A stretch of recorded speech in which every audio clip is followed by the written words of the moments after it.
কেন ফিফা কলম্বিয়ার সাথে ডাকাতি করে পর্তুগালের মান ইজ্জত বাঁচিয়েছিল, কেনই বা সেনেগালের সাথে অন্যায় করা হয়েছে, আর কেনই ইরানের গোল অফসাইড বলে বাতিল করেছিল, তাও আবার দুইবার। বন্ধুরা, ফুটবলকে বলা হয় দ্য বিউটিফুল গেম, কিন্তু এই সুন্দর খেলার পেছনে যদি লুকিয়ে থাকে কোনো নোংরা রাজনীতি, যদি মাঠের রেফারি কিংবা ফিফায় কোনো একটা নির্দিষ্ট দেশকে জেতানোর জন্য আগে থেকে স্ক্রিপ্ট লিখে রাখে, তাহলে কেমন হয়? আপনারা হয়তো ভাবছেন এটা শুধু অতীতের কথা, কিন্তু এই 2026 বিশ্বকাপেও আমরা যা দেখলাম তা আমাদের বাধ্য করেছে আবার সেই পুরনো প্রশ্নটা তুলতে। ফিফা কি আসলেই ফেয়ার প্লেতে বিশ্বাস করে, নাকি পর্দার আড়ালে চলে অন্য কোনো বড় খেলা? আজকের ভিডিওতে আমরা এমন কিছু ম্যাচের কথা দেখব যেখানে অফসাইড, ফাউল এবং ডিসঅ্যালাউড গোলের মতো ট্রিক্স ব্যবহার করে আন্ডারডগ বা যোগ্য দলগুলিকে টুর্নামেন্ট থেকে নির্মমভাবে থামিয়ে দেওয়া হয়েছে। 2026 বিশ্বকাপের পর্তুগাল বনাম কলম্বিয়া ম্যাচ থেকে শুরু করে ফুটবল ইতিহাসের একেবারে প্রথম দিকে ফিফা কিভাবে এই স্ট্র্যাটেজি ব্যবহার করেছিল সবকিছুই জানতে পারবেন আজকের ভিডিওতে। 2026 বিশ্বকাপের গ্রুপ পর্বের সেই হাই ভোল্টেজ ম্যাচ কলম্বিয়া বনাম ক্রিস্টিয়ানো রোনালদোর পর্তুগাল। পুরো ম্যাচ জুড়ে কলম্বিয়া যেভাবে পর্তুগালকে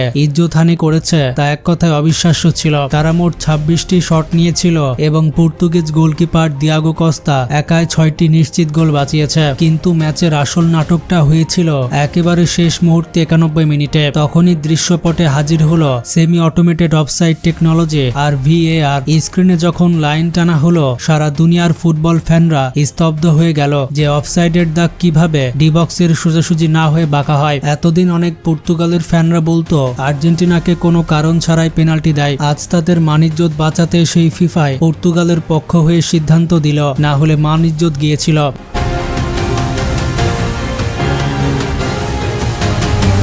2026 বিশ্বকাপে যদি কোনো একটা দলের সাথে সবথেকে বেশি অন্যায় হয়ে থাকে তবে সেটা নিঃসন্দেহে ছিল ইরান। গ্রুপ পর্বে তারা শুধু একটা নয়, পরপর দুটো ম্যাচে এমন সূক্ষ্ম অফসাইডের শিকার হয়েছে যা সাধারণ চোখ কোনোভাবে অফসাইড মনে হবে না। প্রথমে আসা যাক বেলজিয়ামের ম্যাচের কথায়। 25 মিনিটে ইরান একটা master class free kick strategy দেখায়, কিন্তু রেফারি দারিও হেরেরা গোলটা বাতিল করলেন, কারণ VAR বলছে তার পশ্চাৎ নাকি মিলিমিটারের ব্যবধানে অফসাইডে ছিল। এই গোলটা বাতিল হওয়ায় traditional European power house Belgium প্রাণে বেঁচে যায় এবং ম্যাচটি 0-0 ড্র হয়। গল্পটি এখানেই শেষ নয়। গ্রুপ পর্বের শেষ ম্যাচে মিশরের বিপক্ষেও একই নাটক। ফ্রি কিক থেকে আসা বল মিশরের বক্সে জটলা সৃষ্টি করে আর ইরানি ডিফেন্ডার সোজা খলিল জাহেদ বল জালে জড়িয়ে দেন। ইরানের ফুটবল ইতিহাসে নকআউটে যাওয়ার প্রথম গোল, কিন্তু আবার সেই VAR এবং আবার সেই মিলিমিটারের অফসাইডের কল। খলিল জাদেহর পায়ের পাতা নাকি সামান্য এগিয়েছিল, যার ফলে ম্যাচটি 1-1 ড্র হয় আর ইরানের বিশ্বকাপ স্বপ্ন ওখানেই শেষ হয়ে যায়। কিন্তু মিশরের এক প্লেয়ার যে এখানে লাইনে ছিল সেটা ফিফার VAR সিস্টেম চোখে দেখেনি। পরপর দুই ম্যাচে দুটি বড় প্রতিপক্ষের বিপক্ষে ইরানের এই নিখুঁত গোলগুলো যেভাবে বাতিল করা হলো তার পেছনের মোটিভটা পরিষ্কার। ফুটবলের গ্লোবাল ইকোনমিতে ইরান বা এশিয়ার আন্ডারডগদের চেয়ে বেলজিয়াম বা মিশরের মতো দলগুলির মার্কেট ভ্যালু অনেক বেশি, আর এই কারণেই সূক্ষ্ম টেকনিক্যাল রাজনীতি দিয়ে আন্ডারডগদের স্বপ্নগুলোকে এভাবে গলা টিপে হত্যা করা হয়। আবার অন্যদিকে ইরানের সাথে আমেরিকার একটু ঝামেলা থাকায় হয়তো এই কাজটা করা হয়েছে। এই ঘটনার পর ইরানের দল বলেছিল আমাদের ওয়ার্ল্ড কাপের শুরু থেকেই ভিসা নিয়ে কাহিনী করে যাচ্ছে, আর আজ এই গোল মিথ্যা অপবাদ দিয়ে বাতিল করেছে এবং তারা ইনফান্তিনোকে এইসব কিছুর জন্য দোষ দেয়। কিন্তু আসলে কোথা থেকে ফিফার এই ভণ্ডামি শুরু হয়েছিল? আমাদের ফিরে যেতে হবে 1934-এ ইতালিতে, যেখানে মোটিভটা বিজনেসের চেয়েও বড় ছিল পলিটিক্যাল এজেন্ডা। যখন ইতালির ক্ষমতায় ছিলেন কুখ্যাত ফ্যাসিস্ট বেনিটো মুসোলিনি। মুসোলিনির কাছে এই বিশ্বকাপটা শুধু ফুটবল ছিল না, এটা ছিল তার ফ্যাসিজমের পলিটিক্যাল প্রোপাগান্ডা। নিজের ক্ষমতা সারা বিশ্বে জাহির করতে যে কোনো মূল্যে ইতালিকে কাপ জিততেই হতো,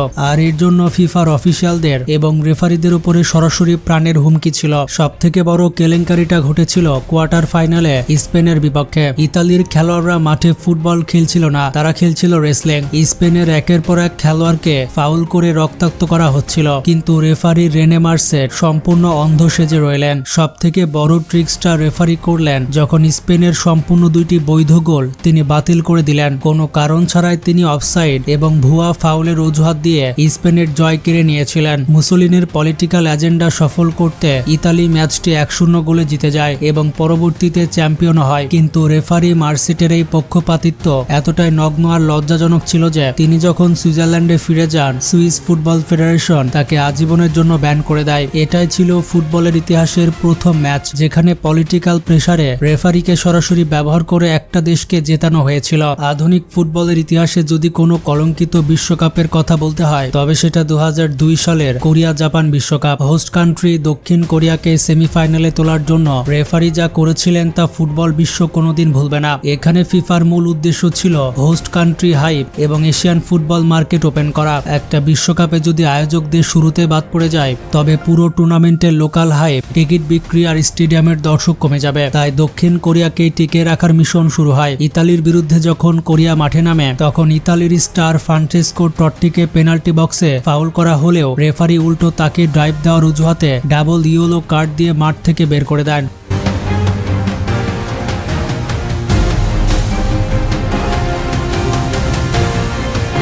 পরের ম্যাচে স্পেনের বিপক্ষে তো এক কাঠি উপরে গেলেন রেফারি গামালাল গান্দুরো। স্পেনের দুটি পরিষ্কার গোল বাতিল করা হয়। স্পেন ও ইতালির দুই পরাশক্তিকে এভাবে রেফারির ভণ্ডামি দিয়ে টুর্নামেন্ট থেকে বের করে দেওয়া হয়েছিল যাতে স্বাগতিক দেশ হিসেবে কোরিয়ার রূপকথা সচল থাকে আর ফিফার লোকাল রেভিনিউ এক বিন্দু না কমে যায়। 1962 বিশ্বকাপে ব্রাজিল ফুটবল ইতিহাসের অন্যতম একটা বড় অফ ফিল্ড ম্যানিপুলেশন বা ট্রিক্স খাটিয়েছিল যা ফিফার নিয়মের সম্পূর্ণ বাইরে। সেমিফাইনালে স্বাগতিক চিলির বিপক্ষে ব্রাজিলের সর্বকালের অন্যতম সেরা তারকা গারিনচা একাই জোড়া গোল করে দলকে জেতাচ্ছিলেন, কিন্তু ম্যাচের শেষ দিকে চিলির খেলোয়াড়দের অনবরত ফাউলে অতিষ্ঠ হয়ে গারিনচা রাগের মাথায় প্রতিপক্ষের এক ডিফেন্ডারকে লাথি মেরে বসেন। রেফারি সাথে সাথে গারিনচাকে সরাসরি লাল কার্ড দেখান। নিয়ম অনুযায়ী সেমিফাইনালে লাল কার্ড পেলে ফাইনাল ম্যাচ সাসপেন্ড থাকার কথা, কিন্তু ব্রাজিল ফুটবল ফেডারেশন এবং ব্রাজিলের সরকার ব্যাকস্টেজে এমন পলিটিক্যাল আর প্রশাসনিক চাপ সৃষ্টি করে যে ফিফা এক অভূতপূর্ব সিদ্ধান্ত নেয়। তারা গারিনচার লাল কার্ডের শাস্তি মওকুফ করে দেয় এবং তাকে ফাইনালে খেলার অনুমতি দেয়। ফিফার ইতিহাসে কোনো খেলোয়াড় সেমিফাইনালে সরাসরি লাল কার্ড পাওয়ার পরও ব্যাকস্টেজ পাওয়ার ব্যবহার করে